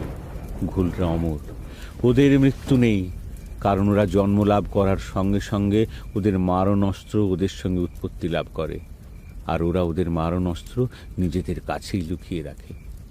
ঘুলরা নিজেদের শরীর ধারণের জন্য প্রথমে একজনকে হত্যা করে ভক্ষণ করে, তারপরই মৃতদেহের করটির ভেতর লুকিয়ে রাখে নিজের মৃত্যুবীজ, অর্থাৎ মারণ অস্ত্র। ওদের বিশ্বাস, নিজেদের মৃত্যুবীজ নিজেদের কাছে থাকলে তাদের কেউ কোনো ক্ষতি করতে পারবে না, ওরা অমর হয়ে থাকবে। এরপর যে মানুষের শরীরে বাসা বাঁধে তার পরিচয় নিয়েই জগতে বেঁচে থাকে। হ্যাঁ, আমি ওদের কথাবার্তা শুনেছি। এই ঘুলের আত্মা একটা ইদারায় বন্দি ছিল, সেখান থেকে ছলচাতুরি করে ওর সঙ্গী প্রেত সত্যজিৎ বাবুকে ইদারায় ফেলে ঘুলকে মুক্ত করে। অর্থাৎ এই করটিটা আসল সত্যজিৎ বাবুর। আচ্ছা, এই ঘুল কি আবার জাগতে পারে? পারে, যদি কেউ আত্মবলিদানের মাধ্যমে একে জাগানোর চেষ্টা করে তবেই।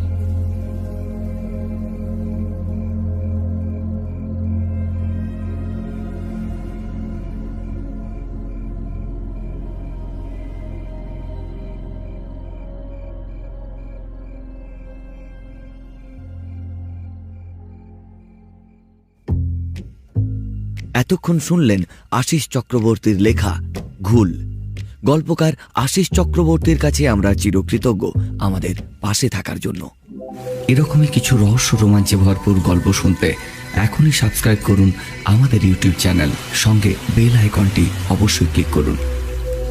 আগামী শনিবারের গল্পে এরকমই এক রোমহর্ষক গল্প নিয়ে